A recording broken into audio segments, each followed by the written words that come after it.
You know the end of my story. You know I turned into a pillar of salt. You know I was the wife of Lot.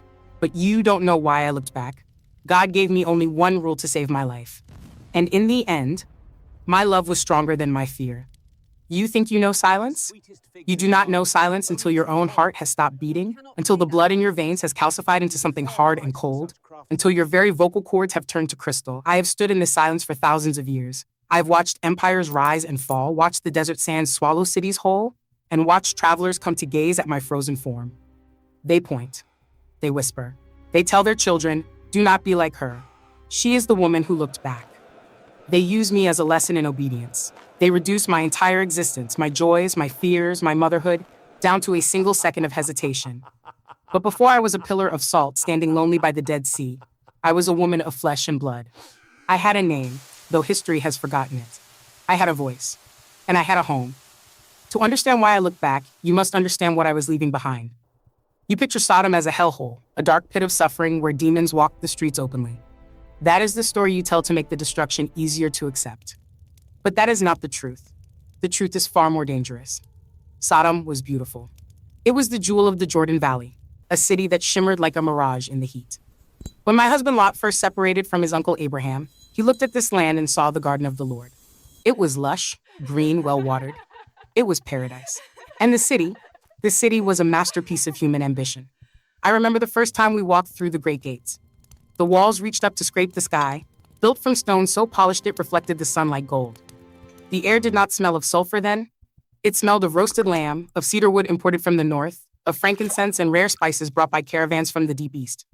The markets were a riot of color, silks dyed in Tyrian purple, gems that sparkled like captured stars, fruits so ripe they burst in your hand. We were wealthy. We had flocks.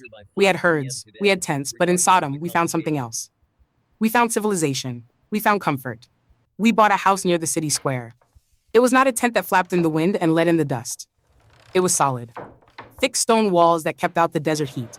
Floors covered in woven carpets that felt like moss under bare feet. I had servants who drew water for me. I had neighbors who invited me to feasts. For a woman who had spent years wandering in the wilderness, living a nomadic life, Sodom felt like safety. It felt like we had finally arrived. But comfort is a slow poison. At first, the wickedness of the city shocked us. I remember clutching Lot's arm as we walked through the plaza, averting my eyes from the things I saw. The cruelty was casual. The strong took what they wanted from the weak. If a beggar asked for bread, the men of the city would not just refuse him. They would mock him, beat him, turn his suffering into a sport. There was no law in Sodom but the law of desire. If you wanted it, and you were strong enough to take it, it was yours. Pleasure was their god, and they worshipped it with a terrifying devotion. Lot hated it. My husband was a righteous man, a man who carried the weight of his uncle Abraham's God on his shoulders. He would sit at the city gate, the place of judgment, trying to be a voice of reason in a choir of madness. He would come home at night, his face gray with exhaustion, tearing at his beard. They have no shame, he would whisper to me in the dark. They do not know the Lord. Their outcry reaches the heavens, wife. It is a heavy, dark sound. He was right. I knew he was right. But how I began to change. The shock wore off. The horror became mundane. This is the terrifying adaptability of the human soul. You can live next door to a monster, and eventually you stop noticing the screams. You start to justify it. You say, well, at least our house is safe. At least our daughters are fed. At least we are not like them. I built a wall around my heart, just as thick as the walls of our house. I focused on the beauty of my garden. I focused on the fine linen I wove for my husband. I focused on the social status we had gained. Lot was a judge now. We were important. We were respected. And my daughters, my two beautiful, innocent daughters, they were the light of my life. We had betrothed them to men of the city. It was a strategic move, a way to secure our place in Sodom forever. We were planning weddings. I spent my days dreaming of the feasts we would hold, the music that would play, the grandchildren I would hold in my lap. I was weaving a future into the fabric of that doomed city. I was planting roots in soil that was already condemned to burn. I didn't see the danger. Or perhaps I chose not to see it. I saw the markets where I bought fresh pomegranates. I saw the roof where I watched the sunset paint the valley in shades of violet and crimson. I saw the faces of friends. Yes, I had friends there. Women who laughed with me, who shared recipes, who helped me when I was sick. They were sinners, yes. They did not know God. But they were people. They had names. They had fears. They were my world. Lot would warn me. He would say the city was rotting from the inside out. He would say that God's patience was not infinite. But I would soothe him. I would pour him wine and tell him he was worrying too much. Look at the prosperity around us, I would say. Surely, if God was angry, we would not be so blessed. I mistook God's silence for God's approval. I mistook the delay of judgment for the absence of judgment. The night before the end, everything seemed normal. The city was loud, as always. The sound of revelry drifted through our windows. Drums, flutes, shouting, laughter that sounded a little too sharp, a little too manic. I was preparing dough for the next day's bread. The house was warm. The lamps were lit. I looked around at my possessions, my clay jars, my silver coins, the tapestry I had been working on for months. I felt a deep, profound sense of ownership. This was mine. I had built this life. I had survived the wilderness to get here. I did not know that the sun had set on Sodom for the last time. I did not know that the bread I was kneading would never be baked. I did not know that the laughter outside was the death rattle of a civilization. I was just a mother, standing in her kitchen, thinking about tomorrow. And that is the tragedy of it all. We never think the end is coming today. We always think we have one more day to repent, one more day to prepare, one more day to live. If I could go back to that woman, that foolish, comfortable woman standing in her beautiful home, I would grab her by the shoulders and scream. I would tell her that the walls she loves are just kindling for the fire. I would tell her that her security is a lie. But I cannot go back. I can only stand here, a silent witness, and tell you how the nightmare began. It began with a knock at the door, a knock that sounded like doom. The sun was beginning to bleed into the western horizon, painting the sky in bruises of purple and violent orange when the end arrived. It did not come with thunder or earthquakes, not at first. It came on 2 feet. It came in the form of travelers. My husband, Lot, was sitting at the city gate, as was his custom. It was a position of honor, yes, but for him, it was a position of vigilance. He sat there like a lighthouse keeper watching a dark ocean, always scanning for storms. He knew the tides of Sodom better than anyone. He knew that when the sun went down, the predators woke up. He sat there to warn innocent travelers to keep moving, to bypass our city, to sleep in the open desert rather than risk the hospitality of our streets. But that evening, the travelers he saw were not ordinary men. I was watching from the rooftop, shaking out the dust from the rugs when I saw them. Even from a distance, they felt wrong, or perhaps too right. They did not walk with the heavy, stumbling gait of men who had crossed the scorched wilderness. They moved with a fluidity that unnerved me, like water flowing uphill. They wore simple robes, yet the fabric seemed to shimmer, repelling the dirt and grime of the road. There was no sweat on their brows, no exhaustion in their posture. They looked like princes disguised as paupers, but their disguise was thin, barely concealing the terrifying power that hummed beneath their skin. Lot saw them, and I saw his body stiffen. I saw him stand up so quickly his chair tipped over. He ran to them, actually ran, and bowed his face into the dust of the road. My husband was a proud man, a judge, yet he prostrated himself before these strangers as if they were kings. He knew. His spirit recognized what my eyes could only guess at. These were not men. They were messengers. They were the tip of God's spear, thrust into the heart of our valley. I strained to hear their voices from the roof. Lot was begging them. I could see the desperation in his hands. "My lords," he pleaded, "please turn aside to your servant's house. Wash your feet. Spend the night." He was frantic. The angels, for that is what they were, though they hid their wings under the guise of mortal flesh, initially refused. "No," they said, their voices carrying on the wind like the tolling of a bell. "We will spend the night in the square, the square." My blood ran cold. The square at night was not a place for sleeping. It was a hunting ground. If they stayed in the square, the men of the city would find them. And the men of Sodom, they had appetites that knew no bounds. They consumed beauty. They destroyed purity just to see it break. Lot knew this. He grabbed their sleeves, pulling them, insisting with a panic I had never seen in him before. He wasn't just offering hospitality. He was trying to save them. Or perhaps he was trying to save the city from what these men would do if they were provoked. They finally agreed. As they walked toward our house, I rushed down the stairs, my heart hammering against my ribs.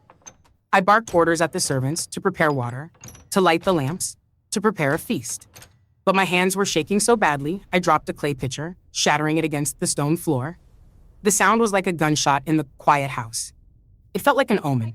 When they entered our home, the atmosphere changed instantly. The air pressure dropped. The ambient noise of the street seemed to mute. as if the world outside had ceased to exist. Lot barred the door behind them, sliding the heavy wooden beam into place with a thud that sounded final. He turned to me, his eyes wide and fearful, and whispered, "Bake unleavened bread." Quickly. There was no time for yeast to rise. There was no time for the normal rituals of life. We were operating on a different timeline now. I approached the strangers to offer them water for their feet. It was the duty of the woman of the house. I knelt before them, and for the first time, I looked up into their faces. I have never forgotten that moment. They were beautiful, yes, but it was a beauty that hurt to look at. It was the beauty of a glacier, or a thunderstorm, or an unsheathed sword. Their skin was flawless, glowing with a faint inner luminescence that the oil lamps couldn't account for. But it was their eyes that stopped my breath. They were not human eyes. They were ancient. They looked at me, and I felt stripped bare. I felt they could see every secret sin I had ever committed, every compromise I had made to live in this city, every time I had laughed at a cruel joke just to fit in. They looked at me, and I knew I was being weighed. I washed their feet, and the water seemed to turn clear rather than dirty. I served them the flatbread, the roasted meat, the wine. They ate, but they ate like actors performing a role, mimicking human hunger rather than feeling it. The silence in the room was suffocating. My daughters sat in the corner, staring, entranced and terrified. They sensed it too, the static electricity radiating from these guests. Outside, the sun had fully set. The twilight was gone, and with the darkness came the sound. At first, it was just the usual noise of the city. A shout here, a laugh there. But then the tone changed. It became focused. It became a low rhythmic murmur, like the buzzing of a hive of hornets that has been disturbed. Lot was pacing the room. He kept checking the window, peeking through the slats of the shutters. "They know," he whispered. "They know someone is here." The news had spread. In Sodom, fresh blood was a beacon. The beauty of our guests had been noticed at the gate, and the word had traveled through the taverns and the dark alleyways. The city was waking up. The beast was hungry. I looked at the angels. They were calm. They sat at our table, perfectly still, unbothered by the rising tension. It was the calm of the predator, not the prey. They knew what was coming. They were waiting for it. I realized then that they hadn't come to the square by accident. They hadn't agreed to come to our house by chance. This was a test. They were giving Sodom one last night, one last chance to prove whether there was any humanity left in its heart. Then the first fist struck the door. It wasn't a polite knock. It was a violent, demanding pound that shook the dust from the ceiling beams. My daughters screamed. I dropped the tray I was holding. Lot froze. "Where are the men?" a voice shouted from outside. It was a voice I recognized. It was our neighbor, a man who had sold me grain just yesterday, a man who had smiled at my children. But his voice was twisted now, thick with lust and malice. "Where are the men who came to you tonight?" the chanting began. "Bring them out. Bring them out." I backed away until my spine hit the cold stone wall. I looked at the heavy wooden door, the only barrier between my family and the madness outside. And I looked at the two strangers, who slowly, deliberately stood up. Their shadows stretched across the room, long and dark, swallowing the light.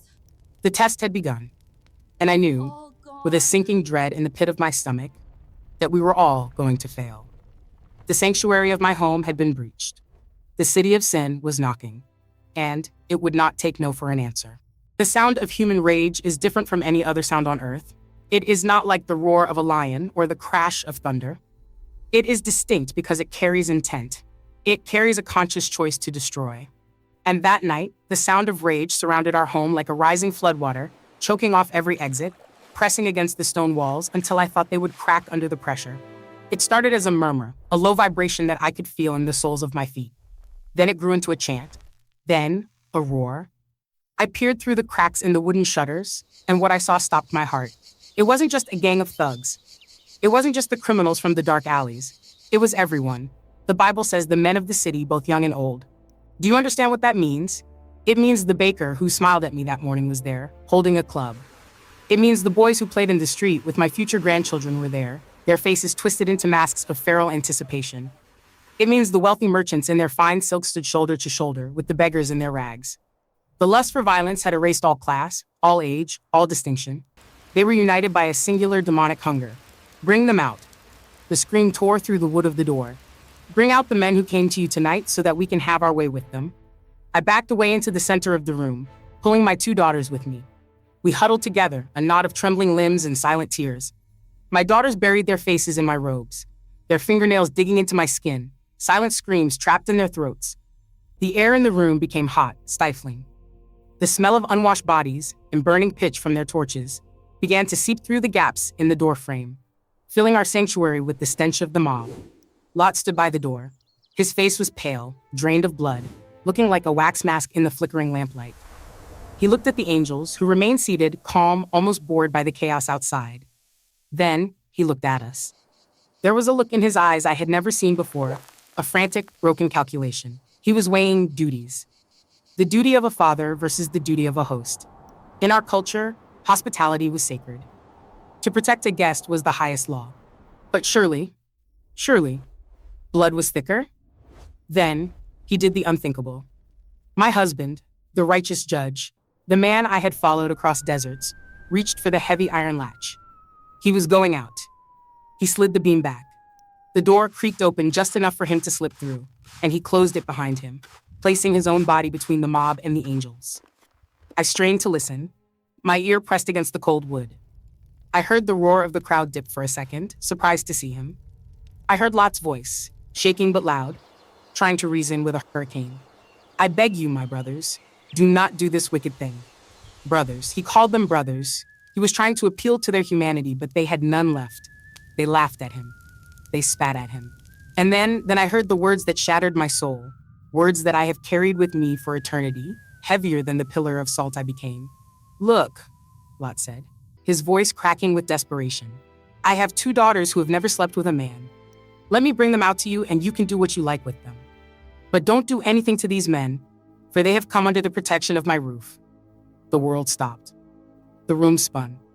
I looked down at the tops of my daughters' heads, their hair soft and perfumed, their bodies trembling against mine. Had I heard correctly? Had my husband just offered our children to the wolves to save two strangers? The betrayal cut deeper than any knife. In that moment, the righteous Lot died in my eyes. He was willing to sacrifice his own flesh and blood to uphold his honor as a host. He was willing to throw his lambs to the slaughter to save the lion sitting at his table.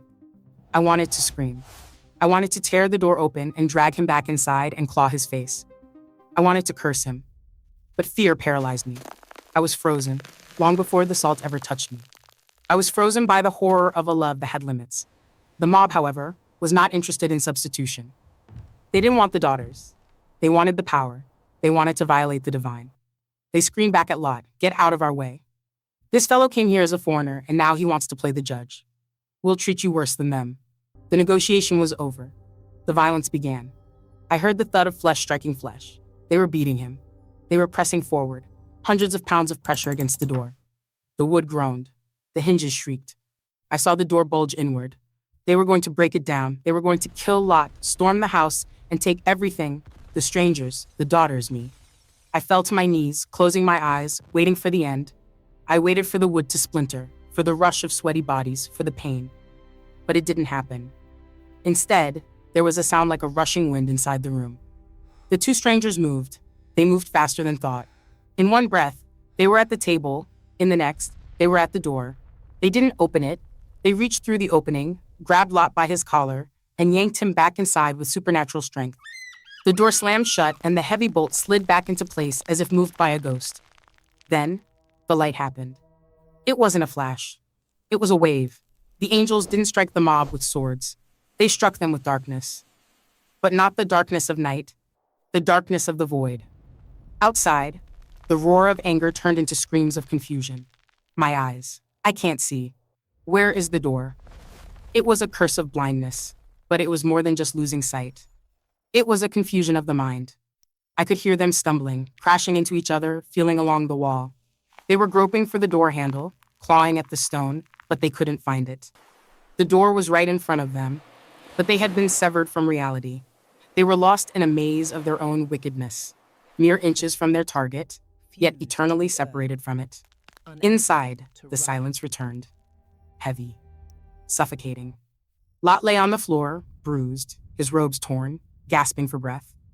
He wouldn't look at me. He couldn't look at the daughters he had tried to give away.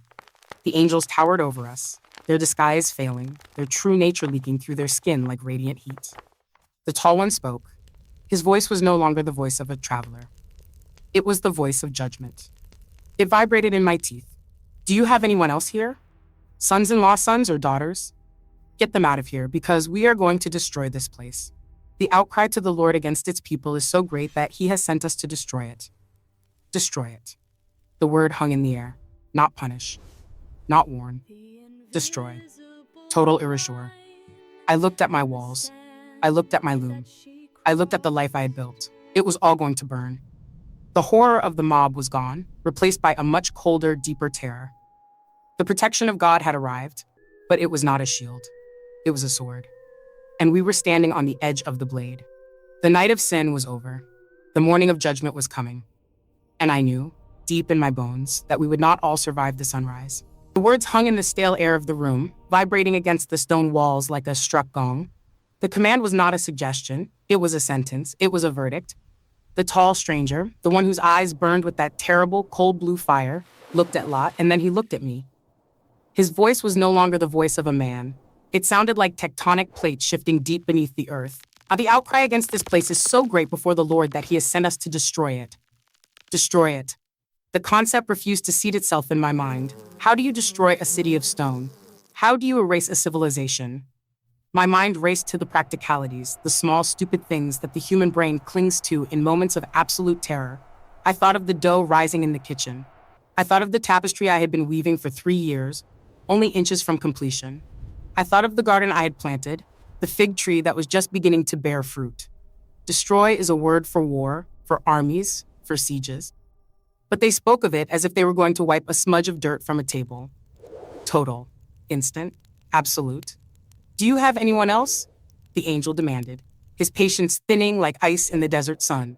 Sons-in-law, sons or daughters, get them out of here. My heart leaped. My other daughters. The ones who had married men of the city, the ones who had moved out of my house and into the homes of Sodom's elite. They were out there, and my future sons-in-law, the young men betrothed to the 2 girls huddled in the corner. We had to save them. Lot scrambled up from the floor, wiping the blood from his lip where the mob had struck him. He looked at me, a desperate hope in his eyes. I will go, he said. I will bring them back. I watched him unbar the door. The mob outside had dispersed, wandering in their blindness, wailing into the night, lost in the maze of their own darkened minds. Lot slipped out into the shadows. I wanted to go with him, to scream my children's names, but the angels stood between me and the exit. They were guardians, but they felt like jailers. Wait, they commanded. Prepare? Prepare. How does one prepare for the end of the world? I ran to my room. My hands flew over my possessions. What do you take? What matters? I grabbed a small bag of gold coins. Useless, I realized, where we were going. I grabbed a cloak. I grabbed a small clay idol my mother had given me. Then I threw it down, terrified the angels would see it. Panic makes you irrational. I found myself folding a tunic, smoothing the wrinkles, as if neatness would save us from the fire. Minutes turned into hours. The night dragged on, heavy and suffocating. Every sound from the street made me jump. Was that Lot? Was that the fire starting? Finally, the door creaked open. Lot returned alone. The look on his face was one of utter defeat. It was the face of a man who has looked into the abyss and found that the abyss was laughing at him. He slumped against the wall, sliding down until he hit the floor. He didn't have to speak. I knew, but he whispered it anyway. They laughed, he choked out. I told them the Lord was going to destroy the city. I told them to run. And they laughed. I could imagine it perfectly. The young men, perhaps drunk on wine, perhaps high on the adrenaline of the night's chaos. They looked at my old, righteous, worrying husband, and they saw a joke. Old Lot, the doomsayer. Old Lot, afraid of the thunder. They thought he was mocking them. They thought it was a prank. They went back to their beds, back to their lovers, back to their sleep. They were sleeping now. My daughters were sleeping now. We have to go back, I pleaded, grabbing Lot's arm. We have to drag them out. There is no time, the angel interrupted. His voice was sharper now. The window was lightening. The sky to the east was turning the color of a bruised plum. Dawn was coming. And with the dawn, the sentence would be carried out. The angels moved with terrifying efficiency. They were no longer guests. They were soldiers conducting an extraction. Arise, they commanded. Take your wife and your 2 daughters who are here, lest you be swept away in the punishment of the city. They didn't say your family. They said your 2 daughters who are here. The math was cold. The others were already dead. They were breathing, but they were dead. The line had been drawn, and my children were on the wrong side of it. I felt a scream building in my chest, a primal rejection of this divine arithmetic. But the angel leaned in close, his face inches from mine. Listen to me, he said, and the intensity of his gaze pinned me to the spot. Escape for your life. Do not look behind you. Do not stay anywhere in the valley. Escape to the hills, lest you be destroyed. Do not look behind you. That was the rule. One simple, impossible rule. It sounds easy, doesn't it? Just keep walking. Just look forward. But think about what they were asking. They were asking me to sever the connection to my past without even a final glance. They were asking me to walk away from my home, my history, and my children and act as if they didn't exist. To look back is to acknowledge. To look back is to say goodbye. To not look back, that is an act of supreme callousness. It is an act of erasure. Why? Why such a cruel command? Was it because the sight of God's wrath would be too terrible for human eyes to behold? Or was it a test of where our hearts truly lay? Escape to the hills, he said. Lot began to argue. Even now, in the face of annihilation, my husband was bargaining. Oh, not so, my lords, he cried. I cannot escape to the hills, lest the disaster overtake me and I die. Look, this city is near enough to flee to, and it is a little one. Please let me escape there. Is it not a little one? And my soul shall live. He was pointing to Zor, a tiny, miserable town on the edge of the valley. Even in his flight, Lot was afraid of the wild. He wanted walls. He wanted a roof. He was afraid of the cave, afraid of the mountains. He wanted to hold on to a shred of civilization. The angel paused, and for a second I saw a flicker of something like pity, or perhaps just wariness. See, I have favored you concerning this thing also, the angel said. I will not overthrow this city of which you have spoken. Hurry, escape there. For I cannot do anything until you arrive there. I cannot do anything until you arrive. The destruction was paused. The wrath of the Almighty was being held back by a dam, and we were the only thing keeping the floodgates closed. As soon as we were safe, the world would end. Go? The angel shouted. I looked around the room one last time. The candle had burned down to a pool of wax. The bread was still unbaked on the table. My life, my beautiful, comfortable, compromised life, was sitting there, waiting for a morning that would never come. I felt a physical pain in my chest, as if a hook had been embedded in my heart, and the line was tied to the foundation of the house. Lot grabbed my hand. His grip was sweaty, trembling, but hard. He pulled me toward the door. I stumbled. My feet felt heavy, like lead. Every step away from the center of the room felt like tearing a muscle. I didn't want to die. I feared the fire. But oh, God help me, I didn't want to leave. We stepped out into the street. The cool air of the pre-dawn hit my face. The city was quiet now. The exhausted silence of the morning after a riot. Somewhere, a baby cried. Somewhere, a rooster crowed, signaling a sun that would rise only to witness death. Don't look back, I whispered to myself. A mantra, a prayer, a curse. Don't look back. Just run. But the hook in my heart pulled tight. The invisible line stretched. And as we began to run toward the city gates, leaving the shadows of Sodom behind us, I could feel the tension building. The physical distance was increasing, but the spiritual gravity of the city was pulling at me, heavier with every step. I was running, but my soul was dragging its heels, digging its claws into the dust, screaming to stay. Dawn was breaking. It was not the soft, golden greeting of a new day that poets write about. It was a wound in the sky. A jagged line of blood-red light was tearing open the horizon to the east, bleeding into the deep indigo of the night that was trying to hold on. The air was still, unnaturally still. It was the heavy, pressurized silence that comes before a hurricane, where the birds stop singing, and the insects stop buzzing, and the earth itself seems to be holding its breath, waiting for the blow to land. We were hesitating. It is a madness to think of it now. The angels of the Lord were standing in our living room, commanding us to flee from certain death, and yet, we lingered. Lot was fumbling with a leather waterskin, his fingers trembling so badly he couldn't tie the knot. He was looking around the room, his eyes darting from the scroll on the table to the cloak on the hook. He was trying to decide what to take. How do you pack for the apocalypse? How do you choose which fragment of your life is worth saving when the whole world is about to catch fire? I found myself touching the wall. The stone was cool under my palm. I had mixed the mortar for this wall myself. I had painted the designs near the ceiling. This was my shelter, my sanctuary. The idea of stepping out of this door and never returning was a concept too vast, too violent for my mind to accept. I looked at my daughters. They were paralyzed, standing like statues in the center of the room, clutching each other. They were waiting for their father to lead, but their father was paralyzed by grief. We were stuck in the amber of our own attachment. We knew we had to leave, but our feet had taken root in the soil of Sodom. The angels saw this. They saw that fear had frozen us, and that grief was acting like an anchor. They saw that if left to our own devices, we would burn in that house simply because we couldn't bear to open the door. And so, the mercy of God arrived. But let me tell you something about divine mercy. It is not always gentle. It does not always come with a soft whisper and a comforting pat on the back. Sometimes, mercy is violent. Sometimes, mercy hurts. The two men didn't ask again. They didn't argue. They moved. One of them lunged forward and seized Lot's hand. The other grabbed mine. Their grip was not human. It was like being clamped in a vise of cold iron. It was a grip that allowed no argument, no resistance. With their other hands, they grabbed our daughters. It was a physical assault on our free will. They yanked us toward the door with such force that my neck snapped back. I stumbled, nearly falling, but the angel held me up. He didn't slow down. He dragged me.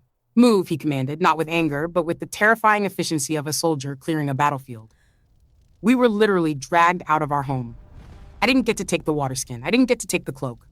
I didn't get to take one last look at the room where I had raised my children. I was wrenched from my life like a tooth being pulled from a jaw. We burst out into the street.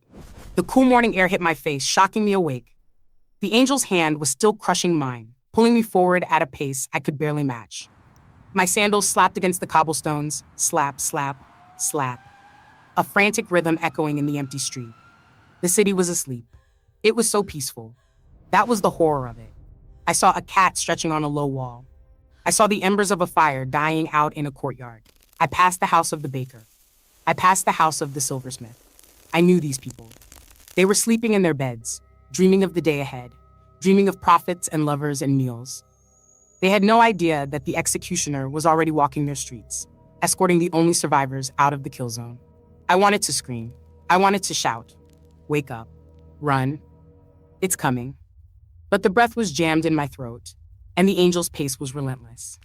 He was pulling me away from them. He was severing the tie. We reached the great city gates. The guards were slumped over, either asleep or struck by the same stupor that had blinded the mob the night before. The gate stood slightly ajar. We squeezed through the opening, and just like that, we were out. The transition was jarring. Inside, the air smelled of stale wine, smoke, and humanity. Outside, the air smelled of dry dust, sagebrush, and the mineral tang of the Dead Sea. The valley stretched out before us, vast and gray in the pre-dawn light. The angel didn't stop at the wall. He dragged us further, away from the shadow of the ramparts, out into the open plain. He put distance between us and the target. Only when we were well clear of the walls did he finally let go. My hand throbbed where he had gripped it. I rubbed the red marks on my skin. I felt violated, yet I knew that without that violent grip, I would still be standing in my kitchen, waiting to die. He had saved me from myself. The tall angel turned to us. His disguise was gone now. He stood tall against the lightening sky, a figure of pure authority, terrible and magnificent. He pointed toward the mountains, toward the small town of Zor in the distance. "Escape for your life," he shouted. His voice rolled over the plain like thunder. "Do not look behind you. Do not stay anywhere in the valley. Escape to the hills, lest you be swept away." The urgency in his voice sent a spike of pure adrenaline through my veins. This was it. The buffer of time was gone. The countdown had reached 0. "Run!" Lot screamed at us. "Run!" We began to run. My robes tangled around my legs, my hair whipped in my face. The ground was uneven, rocky and hard. I could hear the heavy breathing of my husband ahead of me. I could hear the sobbing of my daughters behind me. We were a pathetic parade of refugees, fleeing the wrath of the Almighty. But as I ran, a thought began to bloom in my mind, dark and seductive. It started as a whisper. Why? Why can't I look? What is happening behind me that is so forbidden? Is it the face of God? Is it the death of my friends? The angel said, "Escape for your life." But what is life without memory? What is life without closure? The city behind me. It was silent. too silent. I could feel its presence at my back, a massive gravitational pull. It was calling to me. Come back, it whispered. Don't leave us. My feet kept moving forward, pounding the dust, taking me toward salvation. But my heart had stopped at the gate. My heart was still back there, in the house with the thick walls, waiting for the fire. And as the distance grew, the tension between my body and my soul stretched tighter and tighter until I knew, with a tragic certainty, that something was going to snap.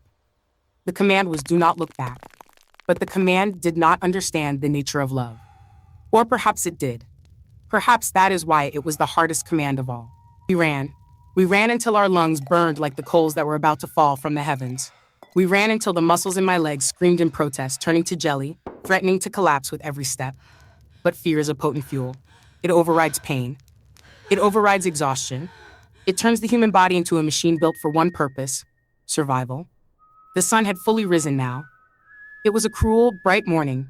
The light illuminated the valley floor, exposing every rock, every crevice, every scrub bush. Ahead of us, the small town of Zor sat nestled against the hills, a tiny cluster of mud brick houses that looked pathetically fragile against the vastness of the landscape. It was our only hope, a city of refuge. But it felt miles away. It felt like a dream we would never reach. Lot was ahead of me, his robes gathered up in his hands, his head down, plowing forward with the desperation of a man who knows he is being chased by God himself. My daughters were beside me, their weeping reduced to ragged, gasping breaths. We didn't speak. We didn't look at each other. To look at another face would be to acknowledge the terror we were all trying to suppress. And then it began. It didn't start with fire. It started with sound. You think you know the sound of thunder? You think you know the sound of a mountain cracking? You know nothing. What I heard that morning was the sound of the sky tearing open. It was a high-pitched, shrieking sound, like a million sheets of metal being ripped apart simultaneously directly above our heads. The atmosphere itself seemed to shatter. The air pressure dropped so suddenly that my ears popped and a wave of nausea rolled over me. Then came the boom. It was a sound so deep, so resonant, that I didn't just hear it, I felt it in my marrow. The ground beneath my feet jumped. It actually bucked, like a wild horse trying to throw a rider. I stumbled, scraping my knees against the sharp stones, but I didn't stop.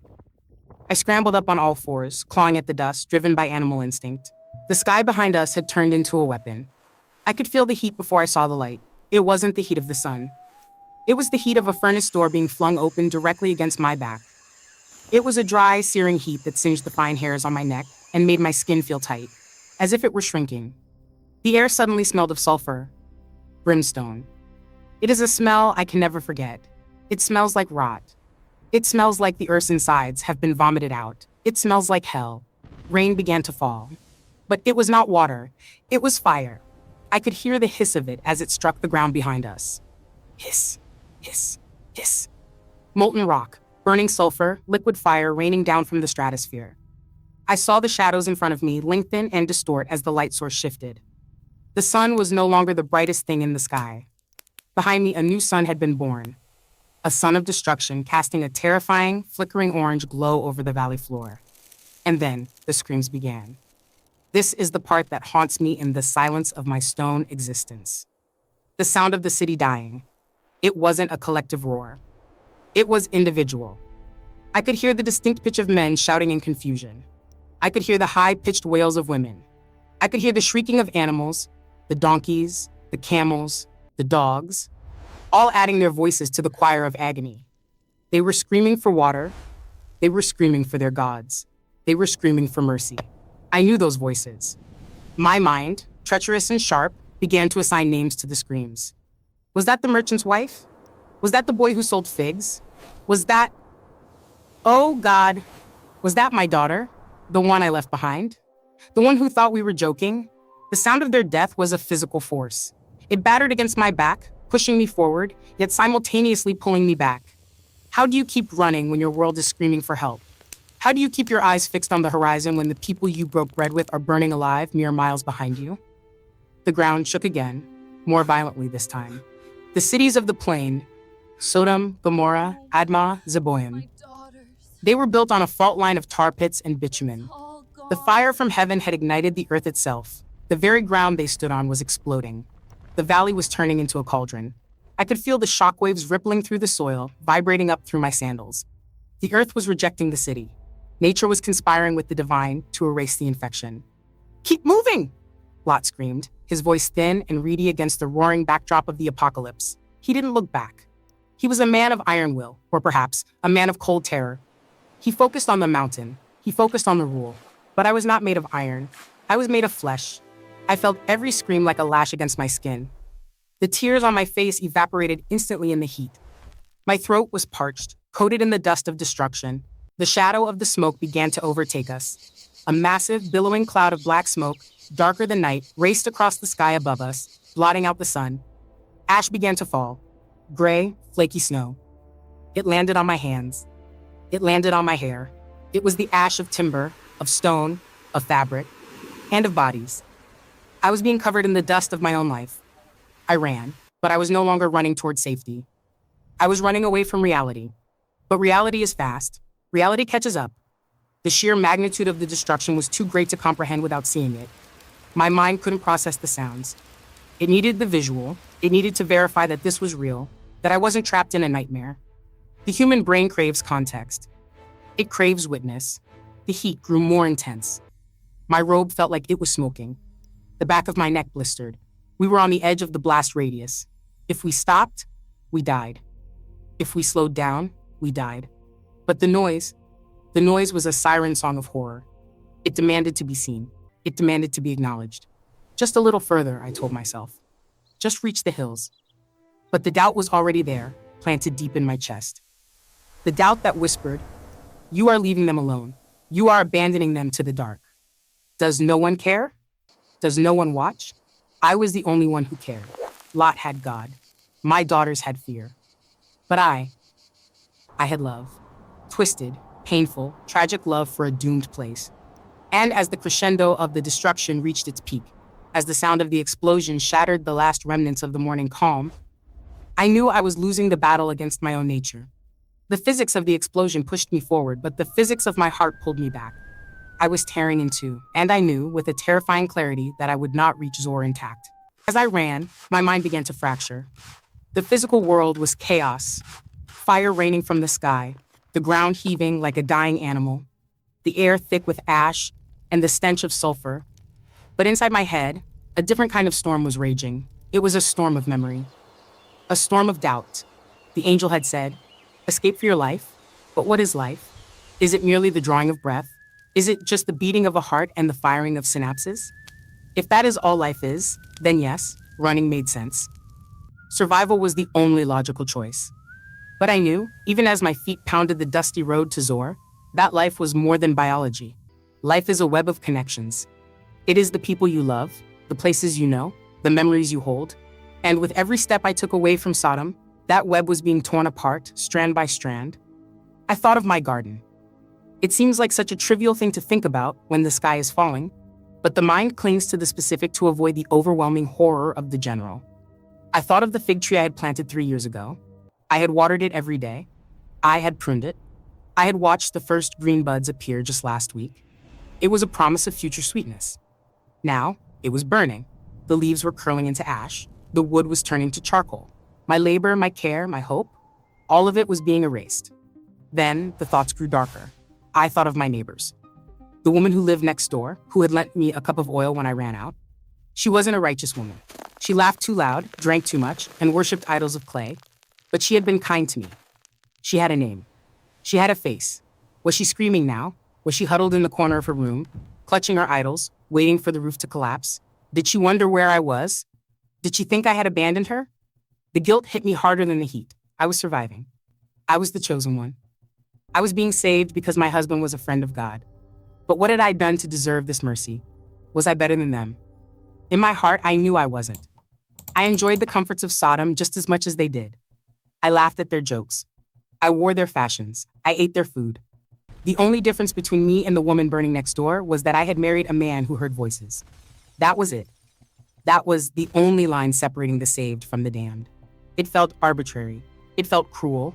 And then, the sharpest shard of glass in my heart, my other daughters. They were back there, the ones who had married men of the city. I could see their faces in my mind's eye, clear as day. I remembered braiding their hair when they were small. I remembered their first steps. I remembered the way they looked on their wedding days, radiant and hopeful. They had chosen to stay. They had chosen their husbands over their father's warnings. They thought Lot was a senile old fool. They laughed. But did they deserve to burn for a laugh? I imagined them waking up to the sound of the apocalypse. I imagined them running to the windows, seeing the fire rain down. I imagined them calling out, "Mother, Father, where are you?" How does a mother keep running when her children are calling? It goes against every instinct nature has placed in a woman's body. A mother runs toward the fire to save her child, not away from it. Every step forward felt like a betrayal. Every breath I took felt like theft. I was stealing life while they were losing theirs. "Don't look back," the voice in my head repeated. Don't look back. But why? Was it to protect me from the horror? Or was it because God knew that if I looked, if I saw their faces one last time, I would turn around. I would run back into the fire to die with them. Maybe that was the danger. Not the salt, but the love. The love that would choose death over separation. Lot was ahead of me. He was focused. He was looking at the hills of Zor with a desperate singular intensity. He loved God. I knew that. He loved righteousness. He was willing to lose everything to obey the divine command. I envied him. I envied his clarity. To him, the city was just a place of sin, a tumor to be excised. He could cut it off and keep walking. But to me, it was home. It was the place where I had finally stopped wandering. It was the place where I had felt safe. And now, God was asking me to hate it. He was asking me to agree with his judgment. To look forward was to say, "Yes, Lord, you are right to burn them. They deserve it. I accept this." I couldn't do it. My heart rebelled. I couldn't say amen to the destruction of my world. I couldn't sanitize the horror with theology. I felt a rising tide of grief, so powerful it threatened to drown me. I wasn't righteous. I was just a woman who loved things that were doomed. The doubt whispered to me, maybe they survived. Maybe the fire missed our street. Maybe they are running behind us right now, just out of sight. If you look, you might see them. If you look, you might be able to wait for them. It was a lie. I knew it was a lie. The sound of the explosions, the heat on my back, the smell of death, it all screamed that there were no survivors. But hope is a stubborn, irrational thing. It clings to the impossible.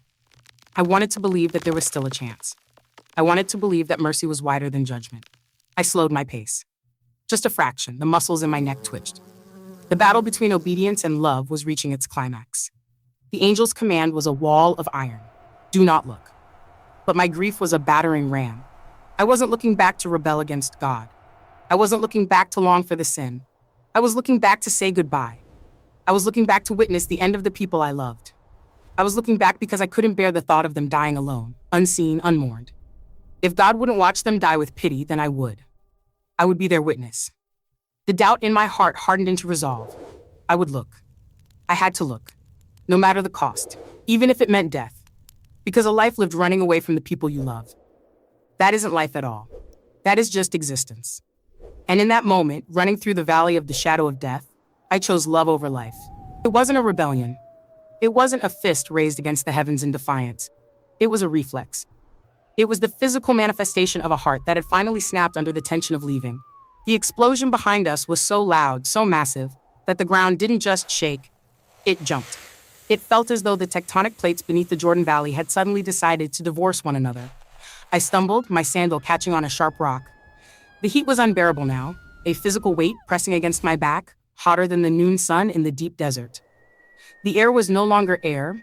It was a mixture of ash, pulverized stone, and the metallic taste of ozone. I just wanted to see. That is the simplest way to explain the end of my life. I just wanted to see if anyone had survived. I wanted to see if the destruction was truly total. The angel had said, destroy.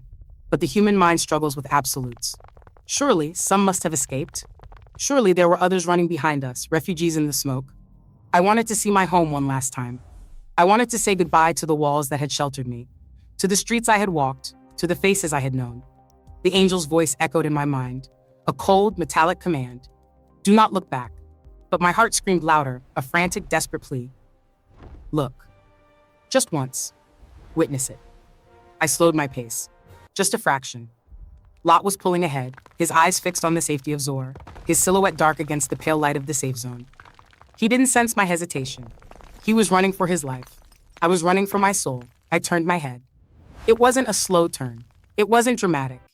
It was a quick, sharp twist of the neck, the kind of movement you make when you hear a noise behind you in the dark. Just an inch, just a glance. And then I saw it.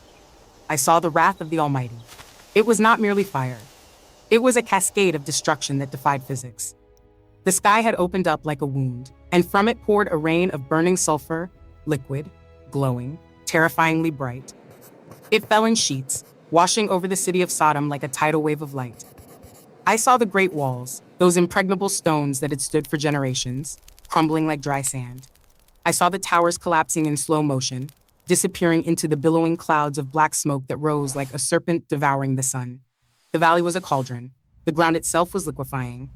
The tar pits that surrounded the city had ignited, creating a lake of fire that mirrored the fire from above. Heaven and earth had conspired to create a perfect hell. And in the middle of it all, I saw the smallness of human ambition. The markets, the houses, the wealth, the politics. It was all being reduced to ash in seconds. The silence of the destruction was deafening.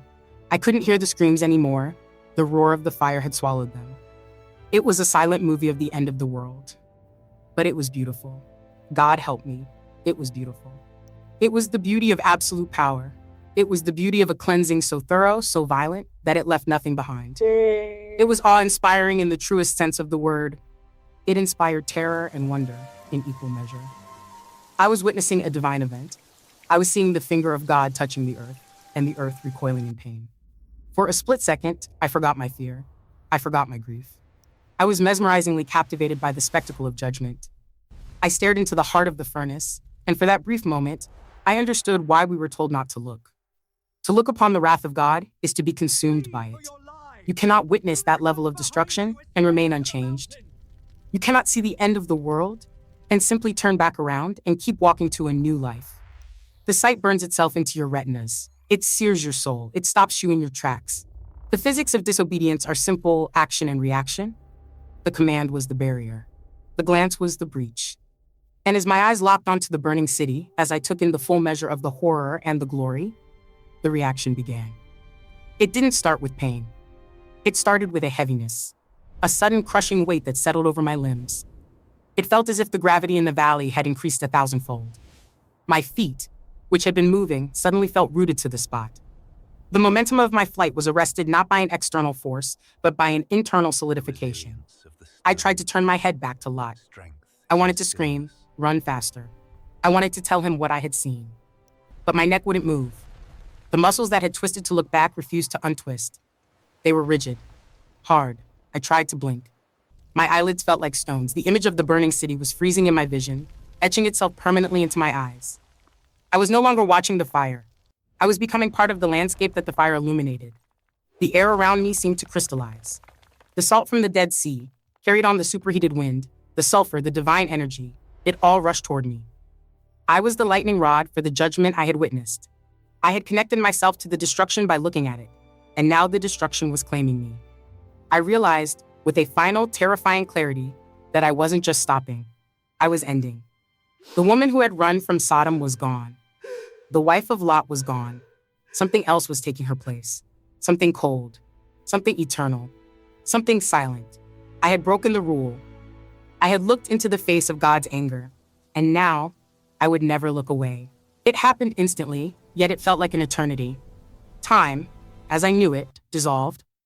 One moment I was a fleeing refugee, breathless and terrified, sweat slicking my skin, the taste of dust in my mouth. The next, I was something else. The transformation began at my feet. I felt it first as a sudden, biting cold. It was contradictory, impossible. The air around me was a furnace. The wind was a blowtorch. Yet my feet felt like they had been plunged into the depths of a frozen ocean. The sensation raced up my ankles, my calves, my knees. It wasn't pain. Pain is a signal of life, a warning from the nerves. This was the absence of life. It was a rapid, encroaching numbness, a silence spreading through my body. My sandals, the leather straps, the dust on my skin, they were absorbed. The fabric of my robe stiffened, not with starch, but with stone. I tried to lift my leg, to take one more step toward Zor, toward Lot, toward salvation. But the signal from my brain traveled down a wire that had been cut. My legs were no longer flesh and blood. They were pillars. They were fused to the valley floor, rooted deeper than any tree. heavier than any anchor. The cold rose higher. It claimed my hips, my stomach. I felt my internal organs, the heart that had raced with fear, the womb that had carried my children, the stomach that had nodded with anxiety, harden. They stopped their frantic work. The biological machinery of existence ground to a halt. My blood, which had been pumping adrenaline through my veins, turned to crystal. It stopped flowing. It crystallized in the veins, preserving the panic in a lattice of salt. I tried to scream. The urge was primal. I wanted to call out to Lot, who was only a few yards ahead. I wanted to cry out, "Help me. I'm stuck. I'm changing." I opened my mouth. I felt my jaw unhinge, felt the air rush into my lungs for a scream that would shatter the sky. But no sound came out. My tongue felt heavy, thick, dry. It struck the roof of my mouth with a dull clack, like a stone hitting a stone. My throat, the passage of breath and voice, had calcified. The scream was trapped inside, a bird fluttering in a cage that had suddenly turned to solid rock. My lungs filled not with air, but with the stillness of the earth. I took my last breath, and I didn't exhale it. It is still there, inside me, a pocket of ancient air trapped in a chest of salt. The cold reached my neck. It reached my face. My skin, which had been soft, which had known the touch of oils and the kiss of the sun, turned rough. It turned white. It turned granular. I felt the moisture being sucked out of every pore, every cell. The tears on my cheeks didn't evaporate. They became part of me. I became my tears. I became the very essence of sorrow, solidified. My eyes were the last to go. I was still looking back. I was still staring at the destruction of Sodom. The fire was raging. The smoke was billowing. The city was dying. And as my vision began to blur, as the lens of my eye turned to crystal, the image was locked in. I wasn't just looking at the destruction anymore. I was holding it. My gaze was fixed forever on the point of my greatest loss. I could not blink. I could not look away. I could not close my eyes to the horror. I was condemned to watch it, unblinking, forever. The transition was complete. I was no longer a woman. I was a monument. Lot kept running. I could sense him moving away. The vibration of his footsteps on the ground faded. He didn't turn around. He didn't know. He was obeying the command. He was saving his life. He was leaving his wife behind, not because he didn't love me, but because the command of God was a wall he dared not breach. He thought I was right behind him. He thought he could hear my footsteps, but it was just the echo of his own fear. My daughters kept running. They were young, fast, driven by terror. They didn't look back. They survived. And I stood there, alone. The roar of the fire continued, but it felt distant now, muffled by the density of my new form. The heat washed over me, but it couldn't burn me anymore. Salt does not burn. It endures. It preserves. I had become a statue in the middle of a slaughterhouse. A white, glistening pillar standing stark against the black smoke and the red fire. I was a marker, a boundary stone between the past and the future. The silence inside me was absolute. No heartbeat, no breath, no thought, or at least, not thought as you know it. It was a frozen awareness. I was still me in some terrifying, abstract way. I was the memory of the woman I used to be, trapped in a cage of minerals. I was the regret that couldn't be voiced. I was the hesitation that had become eternal. I had wanted to see. I had wanted to witness. And God had granted my wish in the most terrible way possible. He had made me the eternal witness. He had turned me into a creature of pure sight, unable to move, unable to speak, able only to watch the consequences of sin burn themselves into the earth. I was the wife of Lot. I was the mother of the lost. And now I was the pillar. The transformation was not death. Death would have been a mercy. Death is an end. This was a pause. A pause that would last for thousands of years. I was suspended in the moment of my greatest mistake, preserved as a warning for every generation that would follow. Remember Lot's wife, they would say. But they wouldn't know the feeling of the salt closing in. They wouldn't know the feeling of the heart turning to stone. They wouldn't know that the transformation wasn't a punishment for curiosity. It was the physical manifestation of a heart that refused to let go. Lot didn't stop. My daughters didn't stop. They kept running, fueled by a terror that I could no longer feel. I sensed the vibrations of their footsteps fading into the distance, a rhythmic drumming that grew fainter and fainter until it was swallowed by the wind. They reached Zor. They found their little city of refuge. They pushed open the gates and collapsed, gasping for air, weeping for the world they had lost. Only then did they turn around. Only then did they count the heads. 1, 2, 3. Where is she? I can imagine the moment Lot realized. I can imagine the cold dread washing over him, colder than the mountain air. he would have looked back then. He would have squinted into the smoke and the haze of the valley, and he would have seen me, a white speck against the black ruin, a solitary figure standing on the road, unmoving, catching the first light of the sun that had risen to judge us. He didn't come back for me, he couldn't. To return was death. He understood the finality of the judgment. He mourned me, I am sure. But he moved on. He went into the caves. He drank wine. He fathered nations. He lived. I stayed. I am still here. Do you know what it is like to watch history happen in fast forward while you are frozen in a single second of regret? I have become the silent sentinel of the Dead Sea. The fire eventually burned itself out. The smoke cleared, revealing a scar on the earth that has never healed. The valley, once green and lush as the Garden of Eden, became a wasteland of salt and sulfur. Nothing grows here. Birds do not fly over this water. It is a dead place, and I am its queen. Time behaves differently for stone. Years pass like seconds. Centuries are merely a shift in the wind direction. I have felt the rains of 3,000 winters wash over my face.